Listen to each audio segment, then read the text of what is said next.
Green microphone. We've got yes, green microphone. Thank you. We're back now into live session after discussing a commercial and confidence issue. Thank you very much.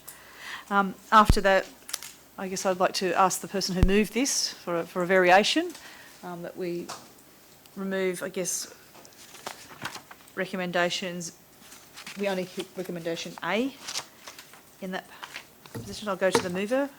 Councillor Doyle, are you okay with that? Yes. Okay, so we'll remove B, C and D. So the recommendation going forward will be just A, that council resolve to prepare a tender or a quote or a tender consideration plan. May I have someone to second that? Councillor Milligan, thank you very much. Those for, may I ask you for a show of hands? For. It's unanimous. No one's voted negative. Thank you very much. Move on to item 13, which is a development application recommendation. That council resolve to approve the development applications. This is a little bit, so I should ask for a mover first. Do I have someone who will move this particular motion? Councillor Johnnick, thank you very much. And in case there's any amendments, it would be easier if may I have a seconder for this? Councillor Milligan, thank you very much. We'll open up for discussion. And this is a bit of an interesting one because obviously the council is the owner and we're looking at a DA of itself. So will I bring forward the relevant council officer, Mr. Davey?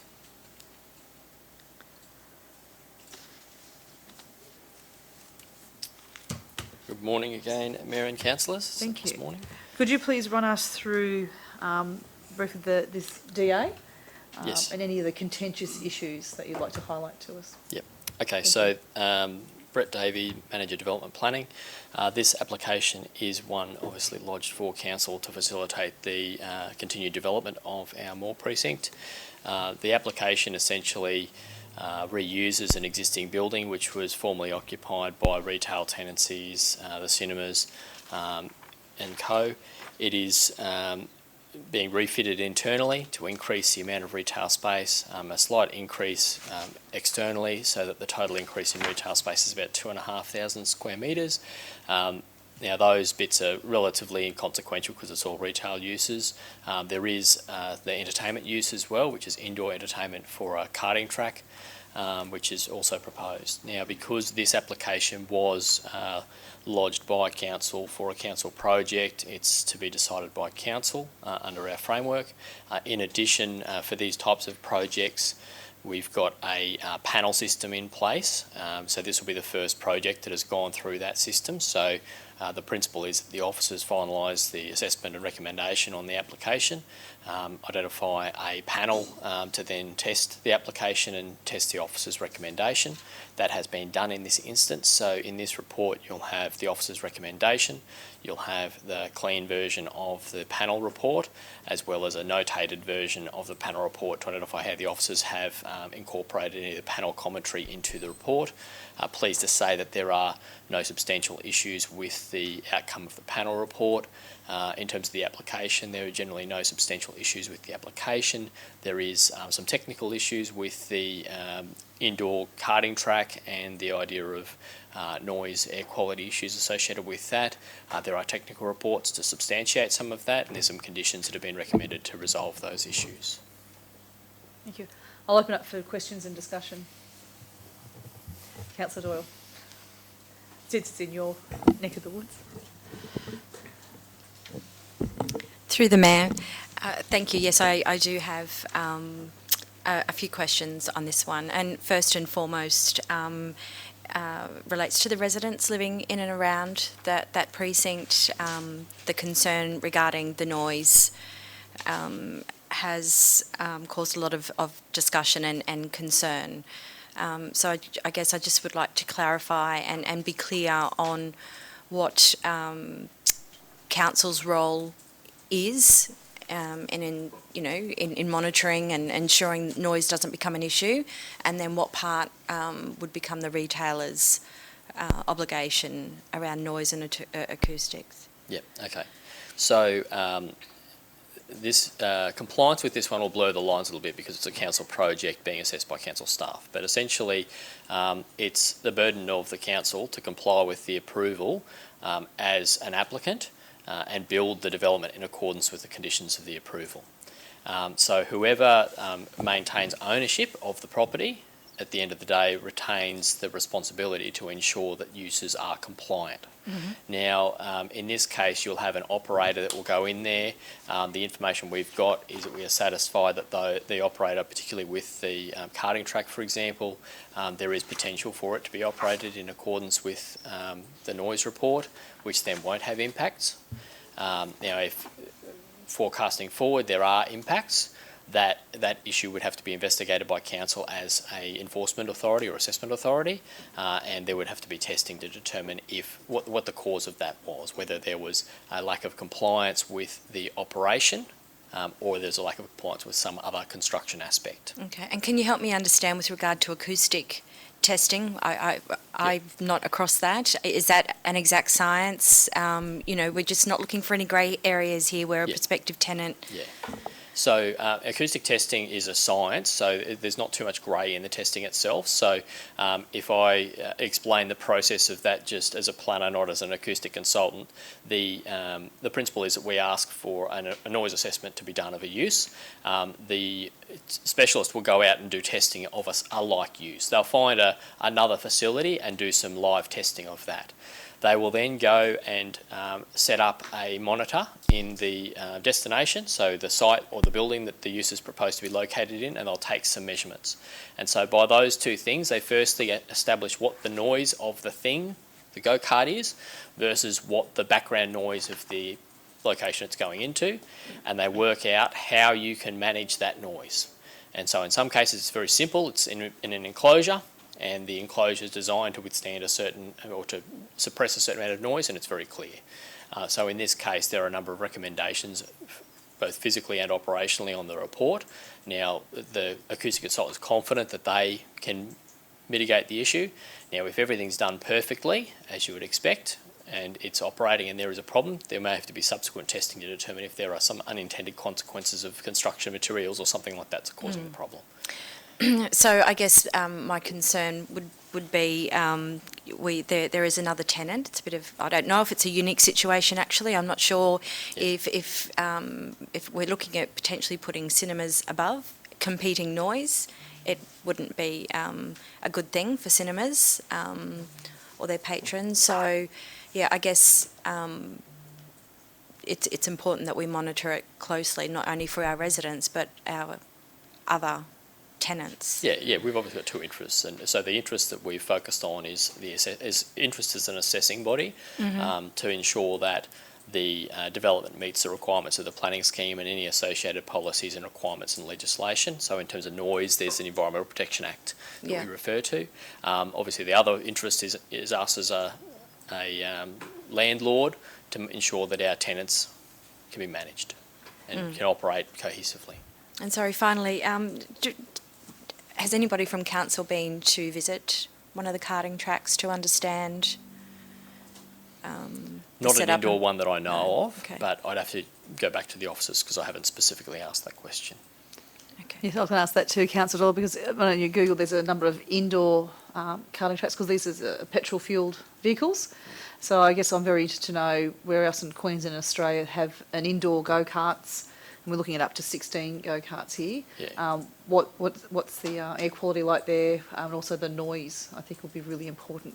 Sean, have you visited any of the other sites that are operational, or any of your team? I think I'll have to bring you up here if that's okay, Councillor Madigan. Oh, Mr Madigan.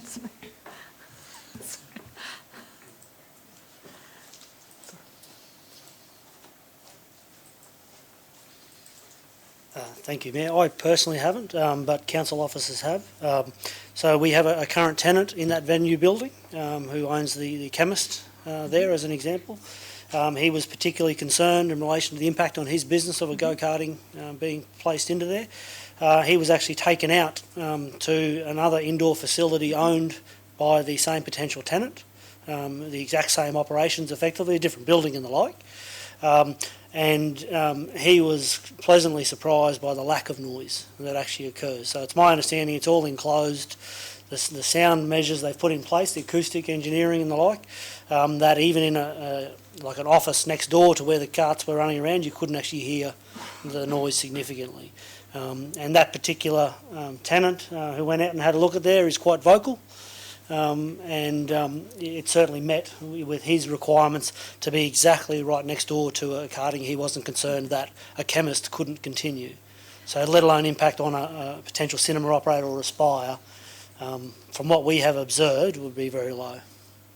And the same with the smell and the fumes. That was my other concern with the being petrol-fuelled vehicles. Yeah. Do you want to speak to that? Did you? Oh, so Okay, that yeah. tenant, yeah. Yeah, certainly. No, so that's all has to be engineered as well. So they have to deal with their emissions, and obviously in an enclosed building, that is, an engineering feat. But they have achieved those standards that they're required to achieve in terms of the emissions at their other locations, and they are confident that they can achieve the required standards within our building. Okay. Thank you, Mr. Madigan. May I ask, Mr. Davey, the buildings at the moment have already, are allowed to have a use of business use, entertainment use, recreation use, and a shopping centre. I guess why is this coming forward to us for a material change? Is it to do with if we do get a cinema, it'll allow them to build more cinemas, or is that's kind of my read? It's mostly about the increase in entertainment uses. So Right. the proportion of the building that, if it was used for conventional retail, the Yep. changeover between retailer to retailer is not accessible. But if you're changing to more entertainment uses, that is accessible. The other Okay. thing that would trigger this is if you didn't have those other uses, but you're expanding and having another 2,500 square metres of area, that would immediately trigger planning approval. Right. So they're the two issues.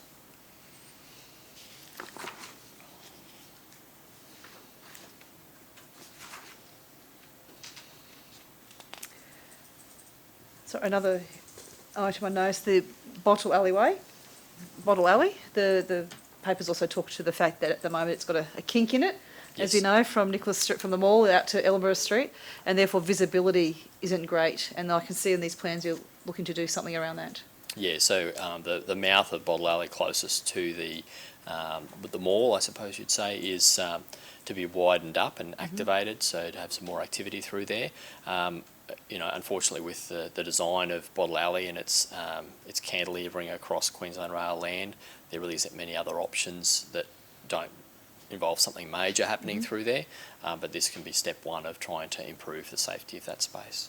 It's my understanding there's a bit of antisocial behaviour Yeah. there. Do we know if there are any CCTV cameras there at the moment, or are there any plans to? I believe there are. I don't know if there are plans Okay. with the new build to change them. So there's some there now though. There's some. I don't believe in the alley itself. I think at Yeah. the entrances. So I Okay. don't know if there's- Through the Mayor, I just would like to get some further information, so potentially a report. A number of the residents that live around there, particularly in the apartments, walk through Bottle Alley to access the train station, and they're very much looking forward to the Nicholas Street area opening up. But they've raised the concern, obviously, with Bottle Alley. It's quite dangerous and the lighting's not good. So I'd just like to get clarification on the way forward. I know there's monies being allocated to refurb that precinct, the entertainment area for potentially cinemas and karting. Just wondering what we can do with Bottle Alley, like you say, the widening of the mall, end. There's been examples of lighting and murals that complement the city. So it's something that the residents really want to understand and be part of the journey.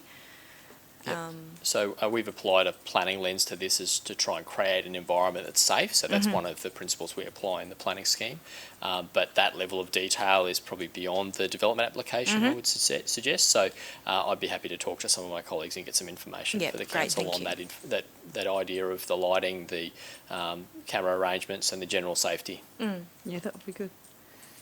And Mr David, during the election campaign, the issue of what council's spending money on when it comes to buildings versus fit-outs and so on, may I just confirm that I did speak with the interim administrator, Steve Greenwood, who's here today, on the 11th of March, that he did write to me that the money that council's spending is to bring the whole building up to standard, not for actual fit-out and so on. May I confirm that that's still the case? In terms of the development application, that's my understanding. In terms of council's role as the landowner, I'd have to defer to my colleagues. Okay. And they would be? Mr. Madigan. Yes, please. What was it? It's a...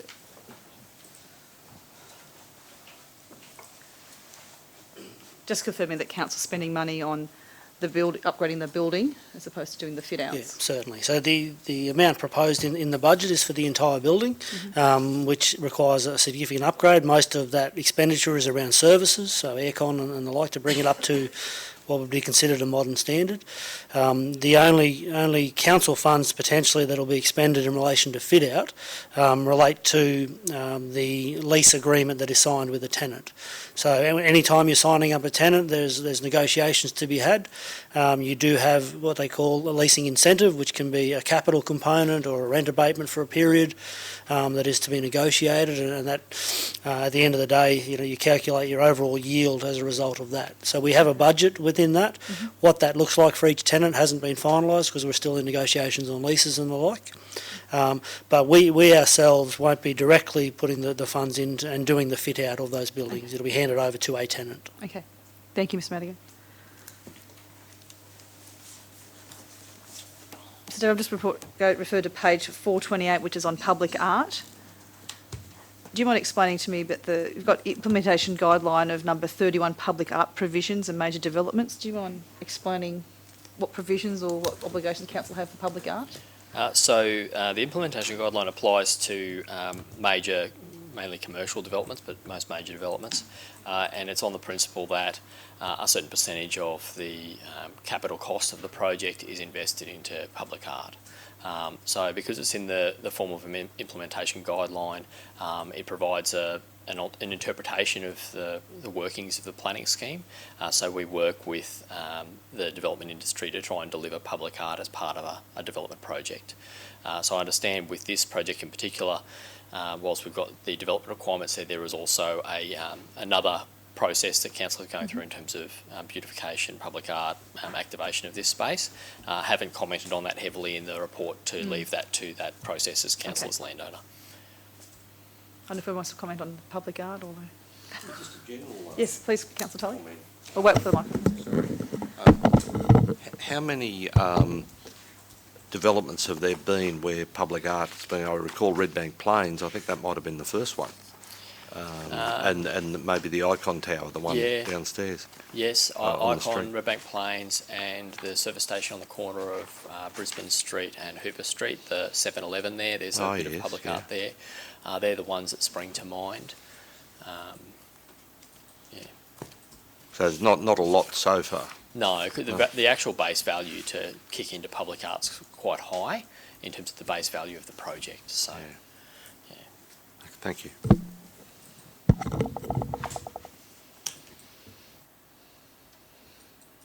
I'll ask another question. Just regards to, obviously we went to the independent panel review and there were a number of conditions and so on. So I'm referring to, I guess, attachment A, which is I think page 454 onwards. Obviously this looks like we're going to make sure that we do this, and do we assess this, that we've done the work that we've been asked to do, or how does that process work to make sure that the conditions that were placed by the independent review panel are actually done? Yes, so you'll see there's two versions of the independent review panel attached. One is a blank one and the other one is notated by the officers. So my expectation and the wording of the policy is such that it doesn't come before committee or council until firstly the panel review has been undertaken, the outcome is known, and the issues are resolved by staff. Now, there might be a time at some point in the future, thankfully not for this one, that there are issues that are not able to be resolved between the panel and officers, and that might be one to discuss explicitly at council. But in this case, thankfully there are no issues of that nature. I do note that the panel have identified some core issues, which I've reviewed, and I don't think there are any specific issues there. We just had to tweak a few things to provide some additional reference to things. The additional issues of the observations there, the one thing that I think we spent a bit more time on was the air quality and acoustic side of things, to make sure we had that absolutely nailed. It's not unusual for comments like that to come from a panellist of this calibre, because this panellist was a planner, then became a planning lawyer, so I'm not surprised with the scope and extent of comments made there. Probably the last one for me, more a comment, Mr David. It's good to see point number 15, access for people with a disability, and to make sure that the applicant provide adequate access for people in wheelchairs by means of an unimpeded continuous path of travel from any adjacent roadway, other public lands, and from any car parking bay allocated for use by people with a disability to all parts of the development which are normally open to the public. So I commend that that's in there. Yeah. So there's some requirements in the planning scheme about that. There's also some Australian standards. Yes. So even if there were conditions from us, the Building Code of Australia would kick in a few provisions on that space as well. But yes, it's a standard thing we try and impose. Any other? It's very exciting. Okay, so we'll go back to, it was moved by Councillor Johnnick and seconded by Councillor Milligan. I guess any other discussion, the affirmative or negative, before we go to a vote? No? I'll call a vote by division. All those in favour of this recommendation, please raise your hand. It's unanimous. No negative. Thank you very much. Thank you, Mr Davey. Appreciate that. We now move on to a final item, which is a late item, item 14. And as you can see from the last few motions we've had, our CBD redevelopment is a massive project for our council to undertake. So it's really important that we do have governance arrangements to ensure that money and risk, as well as opportunity, are completely looked after and exploited, I'd say. So move on to item 14. Where we look at the governance structure for the Ipswich Central Redevelopment Project. May I have a mover for this? Amen. Yep, Councillor Kunzelman, thank you very much. May I have a seconder? Thank you. This is 14. Number 14, yes? Yeah, don't we need to have a policy position about option 1 or 2? We haven't got a substantial position. Oh, sorry, I was looking at the late reports here. Well, we could vote that way. Well, We'll be able to adopt it. No, I'd like to. Change it. I can't have a discussion on it until it's moved. So it's nice to have a seconder, but yeah, I can't have a discussion. There is no motion, there's no recommendation in the Yes, there is. report. Council determined that the appropriate council governance structure for the Ipswich Central Redevelopment Project on page 3 of that. Am I missing it? So I think we now need to have a discussion about options 1, 2 and what else is on the table. Am I missing something here, Councillor Tully? It's always difficult when the officers haven't made a firm recommendation, because Yes. if we adopted that, it doesn't take us any further. I'm not going to adopt it. I'd like to move it, which we have with Councillor Kunzelman. I then moved to ask it to be seconded purely because I think we'll probably want to make an amendment to that, and I thought it'd be easier if we had it seconded to do that. That's why I sort of trying to follow meeting procedure there. So if I did have someone to second it, Councillor Doyle, I think now we can open up for discussion. We'll bring forward the relevant council officer to discuss this. Know that we've got options 1 and 2, but also this is a discussion where we may be looking at options 3 and 4.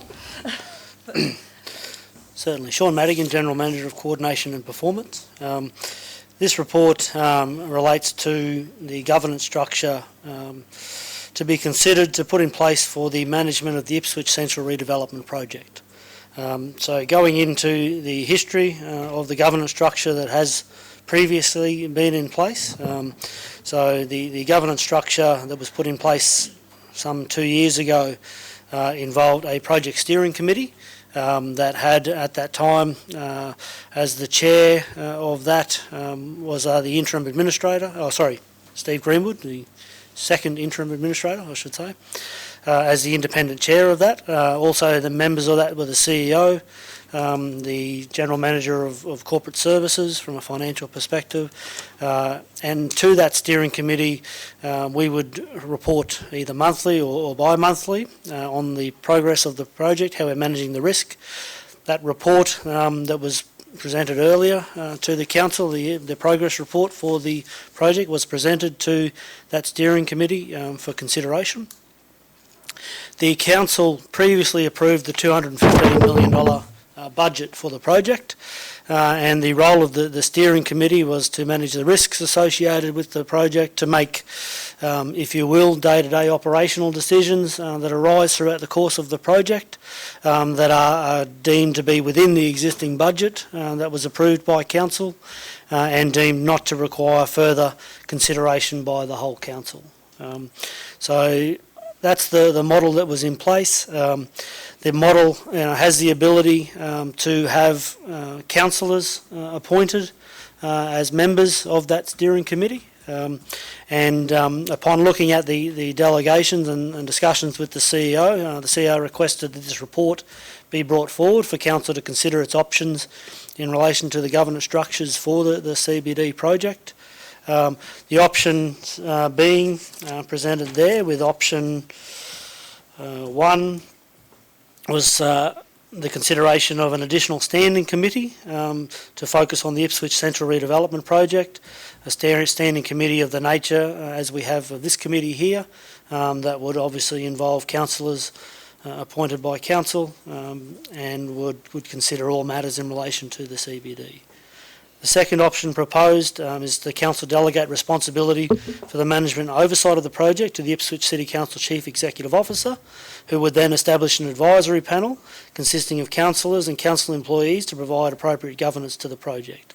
Option 2, in effect, provides the CEO with the ability to effectively implement a very similar structure to that which is in place now and was put in place under the administrator, was advised upon by Queensland Treasury Corporation, did provide some advice to us over the years in terms of a proposed governance structure for us. One of the pieces of advice for them and the proposed structure, they did recommend an independent chair for that steering committee, just to provide some oversight to the operations of council.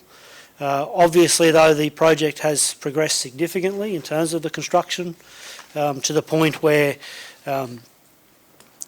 largely the construction risk has largely been mitigated. Obviously the library is nearly completed, the civic space is almost completed, and our administration building is on track and on budget. So as part of the governance structures implemented under Mr Greenwood there too, we created a retail sub-project steering committee and recruited Mr James Hepburn as the independent chair of that, with former experience at Queensland Investment Corporation and in Leeds in the United Kingdom, very experienced in that space to provide guidance to us. So those are just two options that are available to council, but perhaps I could hand over to the CEO for some further comment, because I know he has some views in relation to this.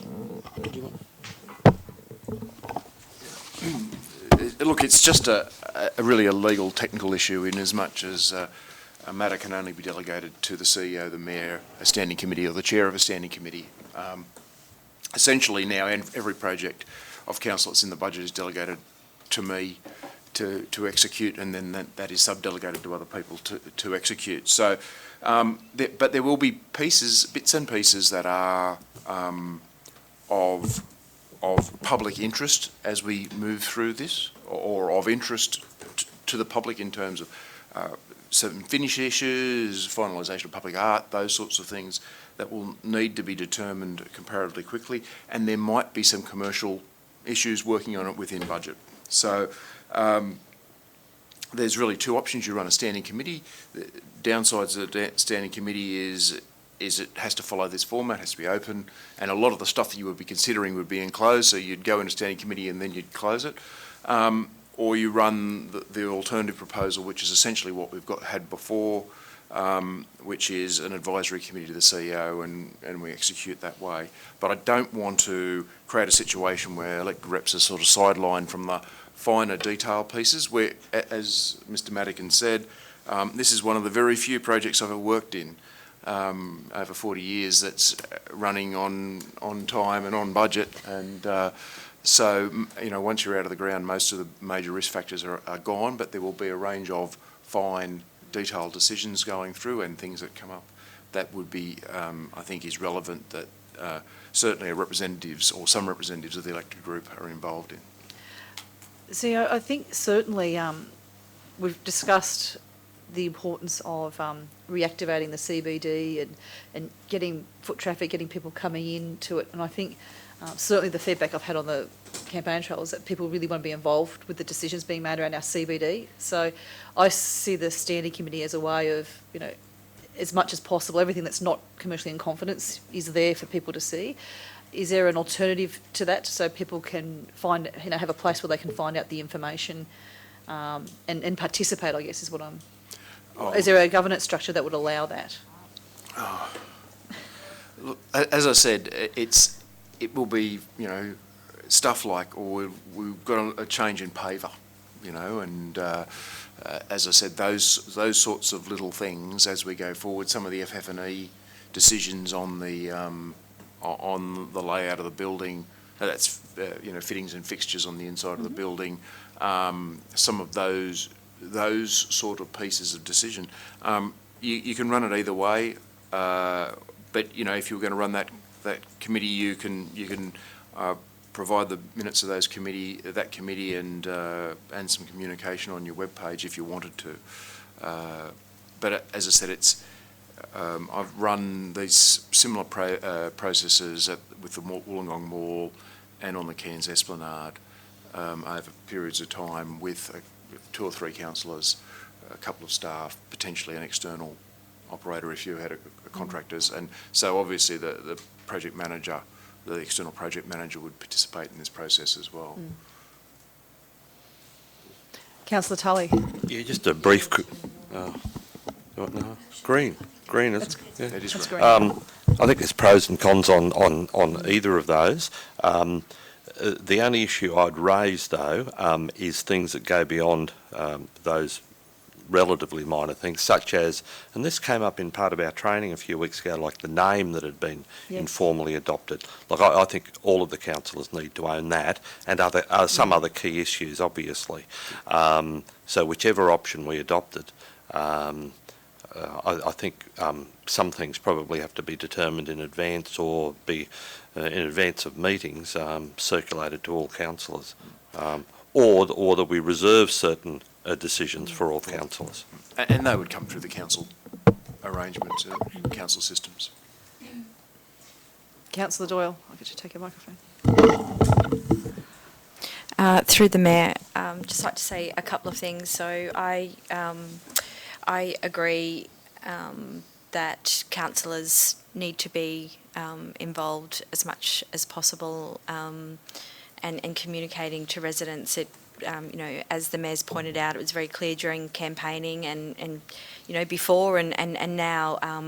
Many residents are either heavily invested in this project and want to have a say and a contribution, or they're quite sceptical and you know, quite rightly apprehensive given, you know, the time that's passed and money's been spent.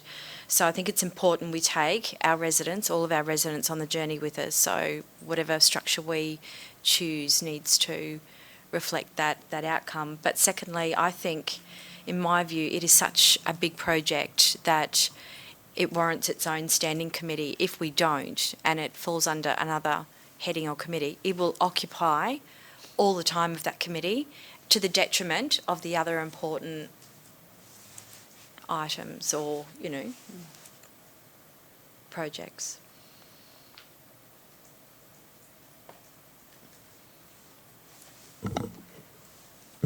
Leave this open to other councillors to contribute on how they'd like the governance arrangements.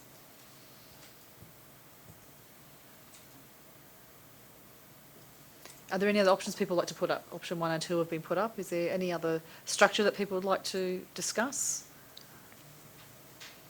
I wasn't sure, Councillor Tully, if you had something in mind. Oh, well, we used Before. boards, which were very effective. Did you want to speak to the microphone? Yes. So Councillor Tully. No, I just mentioned that we used to have boards which were an alternative to a formal committee structure, which you did have council officers involved as well. But I think, as I said, either of those options, I'm happy to move an amendment to what's already been moved, which we need an amendment that we adopt option 1. Or that the amendment is that to include the wording of option 1 as the motion, just to further the debate. Need a seconder. Yes, I Yeah. was happy to discuss option 1 a bit more, if we could. I wouldn't mind going to the pros and cons of each one. Before we move to that, is that okay, Councillor Tully? If we just, I don't mind the pros and cons. Yeah. Yes. So look at option Yeah. 1 and 2, and then pros and cons, and then I think we could go to the amendment. Yeah, through the Mayor. I think the Mayor raised the concern that, a standing committee, there would be so many commercial in confidence issues that it would effectively, be closed most of the time. But I guess I think it's, which I agree. I agree with. There's probably lots of those issues along the way, but we can still, effectively communicate to the public. I think option 1 is probably the best option, because it does still give a structure. It also gives people that they know every month they're getting an update. It's a formal mechanism in place for that then, as well as making sure that as much information that is not commercially confident is put out to the public as well, and also to get that feedback from the public as well. Yeah, I guess I feel a little bit invested being a representative of Division 3. Many of our constituents are heavily invested in the project, so I think it warrants its own committee. Can I go to Councillor Jonick? And then through the Councillor Mayor, Milligan. with option 1, do we have the ability to have like a professional panel on that committee, so that we've got someone that's got the experience in these realms as well? Yeah. A standing committee consists only of councillors, but doesn't mean that you can't have experts there with you, but it's only, a standing committee is councillors only. And so then option 2 would be the one that had the advisory panel as part of it. But it's different in form, but fundamentally, there's no reason why, you wouldn't have, for example, the chair of the retail subcommittee come and report to the committee and interact with the committee. And many of the reports will be presented, the construction report will be presented by the project manager from Ranbury, for example. The leasing manager may well come as well. So there's no reason why it can't be done, but you just have to manage your agenda so that you would have an open agenda, and then you'd have a period where you'd close, where you'd discuss the commercial aspects of it. And I think we're looking at this as the governance arrangements for the project. It's not the actual running the project like the old Ipswich City Properties did. This is just looking at the governance arrangements. I think Councillor Milligan. Thank you. Through you, Mayor, I think as an elected body, I completely agree with Councillor Doyle's earlier statements in that this is the largest project that this council is going to make decisioning on during this term, and this is a piece of public ownership, owned infrastructure, and the public of Ipswich City will want to see how, where, why decisions are being made, and by utilising option 1 with a standing committee that can be viewed, and representatives, councillors on that committee can interact with the community and have their voice expressed in terms of direction and decisioning.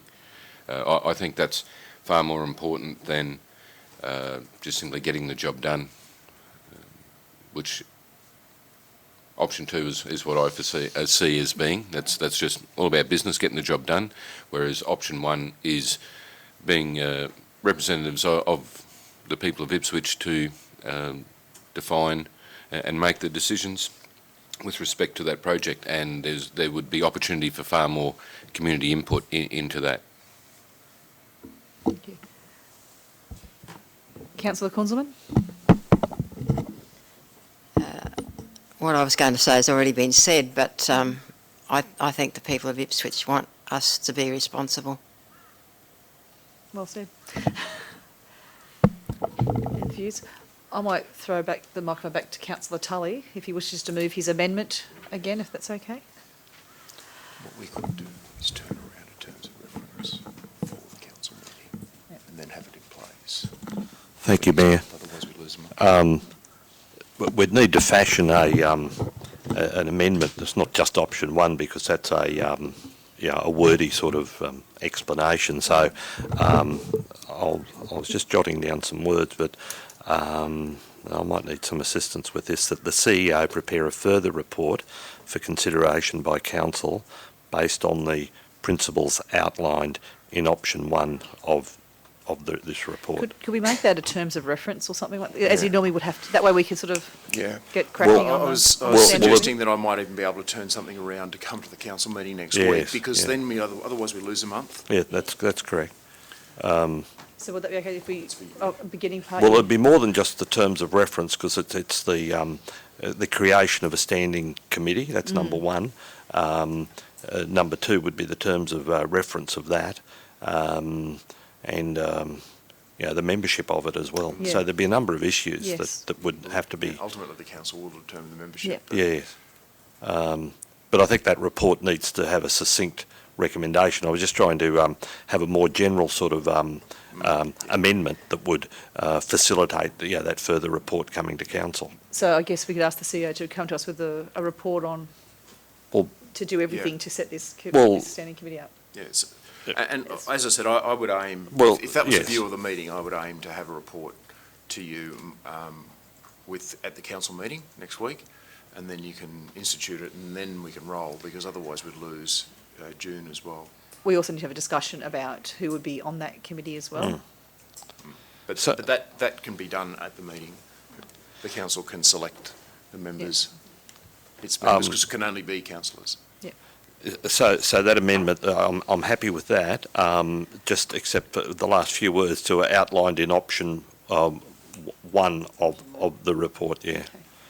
And I think that gives the flexibility to cover, Yeah. just as speaking in favour of that amendment, flexibility to cover all of the issues that need to be So I guess referred to. it's too much of a change to be a variation to go back to.